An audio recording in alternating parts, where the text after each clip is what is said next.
పాచుం అద్భుత విలాకం. నిజంగా కొంచెం ప్రొనౌన్సియేషన్ కరెక్ట్ రావట్లే, బట్ అది సినిమా పేరు. ఇది మలయాళం సినిమా. అసలు ఎంతో బ్యూటిఫుల్గా ఉందంటే ఎక్స్ట్రీమ్లీ బ్యూటిఫుల్. వీలైతే ఇమ్మీడియట్గా చూసేయండి. యూట్యూబ్లో అవైలబుల్గా ఉంది అండ్ తెలుగులో ఉంది. తెలుగులో కూడా డబ్బింగ్ చాలా బ్యూటిఫుల్గానే ఉంది, బట్ నేను మలయాళంలో చూసిన సబ్‌టైటిల్స్ పెట్టుకొని. అండ్ చాలా ఫన్నీ ఉంటుంది, but at the same time ఒక నిజంగా ఒక లైఫ్ని చూసిన ఫీలింగ్ వస్తుంది. అంటే ఒక మనిషి జర్నీని మనం ఇప్పుడు చాలాసార్లు మనం కథలు వింటాం కదా, పురాతన కాలంలో రాజు ఇట్లా వచ్చిండు, రాజు ఇట్లా ఈ యుద్ధాన్ని జయించిండు అని చెప్పేసి అశోకుడు ఇది చేసిండు అది చేసిండు అని ఒక కథలు వింటుంటాం కదా మనము.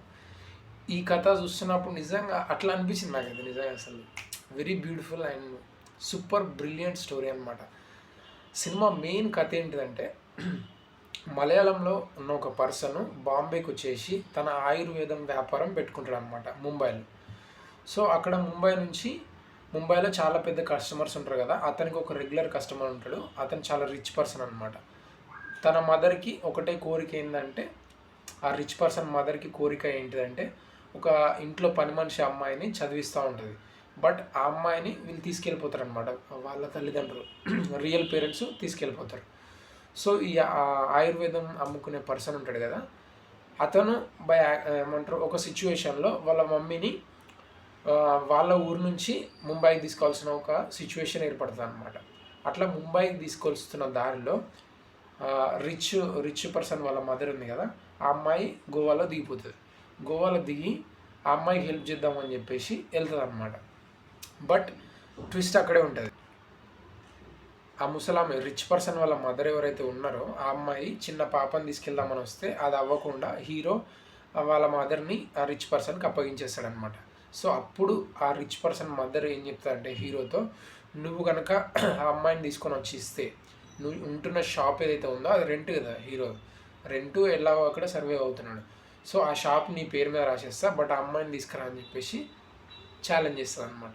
సో ఇతను కూడా ఆ ఛాలెంజ్ యాక్సెప్ట్ చేసి ఆ అమ్మాయిని గోవా నుంచి ఆ పని మనిషిలాగా చేస్తున్న ఆ అమ్మాయి పర్సన్ ఎవరైతే ఉన్నారో ఆ అమ్మాయిని తీసుకొచ్చేసి ఆమె చదివించడానికి ఈమెకు అప్పగిస్తాడనమాట.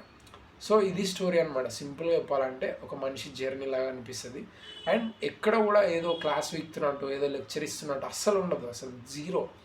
అండ్ ఎమోషన్ అంటే అసలు చాలా లిటిల్ ఎమోషన్ ఉంటుంది, బట్ చాలా లాట్స్ ఆఫ్ ఫన్ ఉంటుంది అనమాట. సినిమా మొత్తం కూడా మంచి ఫన్ ఎలిమెంట్తో అండ్ మంచి ఫన్ క్యారెక్టర్తోనే మూవ్ అవుతుంది. But at the same time చాలా లవ్ కాన్సెప్ట్తో వెళ్తుంటుంది.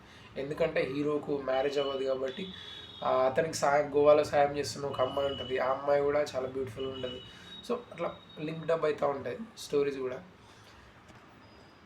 సో అట్లా బ్యూటిఫుల్గా అతని జర్నీ మొత్తం ఆ గోవాలో అండ్ ఆ పాపను కాపాడడానికి అండ్ ఈ అమ్మాయి లవర్తో ఉండడానికి ఈ మధ్య జర్నీ ఏదైతే ఉందో అది చాలా బ్యూటిఫుల్గా అనిపిస్తుంది అండ్ చాలా ఆర్గానిక్గా అనిపిస్తుంది. మనం ఏదో వాళ్ళు హీరో వచ్చేసి ఆ విలన్ వచ్చేసి అట్లా కాకుండా చాలా ఫ్లో వెళ్తుంటుంది స్టోరీ అంతా కూడా. నాకు చాలా న్యాచురల్గా అట్లా వెళ్తుంటుంది. నిజంగా ఇది చాలా చాలా రోజుల క్రితమే నేను అది వచ్చింది, సినిమా వచ్చిందని తెలిసింది, కానీ నేనే ఎందుకు ఆ టైంలో ఇగ్నోర్ చేసిన, ఏముందిలే ఈ సినిమా యావరేజ్ సినిమా అన్న ఒపీనియన్ ఉండే నాకు. బట్ వన్స్ ఐ వాచ్, అసలు నిజంగా చెప్తున్నా, అసలు truly brilliant film. But 2 hours 50 minutes ఉంటుంది, చాలా ఎక్కువ ఫిలిం. కానీ ఎక్కడ కూడా నిజంగా బోర్ కొట్టదు. మీరు జస్ట్ స్టార్టింగ్ ఒక 10 minutes కూర్చొని జస్ట్ అట్లా చూడడం మొదలెట్టారంటే అక్కడ నుంచి టేక్ ఆఫ్ అవుతుంది సినిమా. అసలు ఇక వన్ ఆఫ్ ద బ్రిలియంట్ అనమాట. మామూలు ఎంజాయ్మెంట్ ఉండదు. అండ్ ఆ ఎంజాయ్ చేస్తూనే మనకు ఏదో ఒక మంచి విషయం తెలుసుకున్నంత ఫీలింగ్ వస్తుంది అనమాట. So hope you guys will watch it. And మీరు అందరూ చూసిన తర్వాత చెప్పండి అసలు సినిమా మీకు నచ్చిందా లేదా. నాకైతే పిచ్చిగా నచ్చింది, అందుకే మీకు సజెస్ట్ చేస్తున్నా, లేకపోతే నేను సజెస్ట్ చేయను. సో మీరు చూసిన తర్వాత మీ రివ్యూ ఏంటనేది నాకు కామెంట్లో మెన్షన్ చేయండి. ఆ కామెంట్లో మెన్షన్ చేస్తడం వల్ల ఏమవుతుందంటే వేరే వాళ్ళు కూడా చూసి మేబీ ఇది బాగుందేమో అని చెప్పేసి వాళ్ళు కూడా చూస్తారు.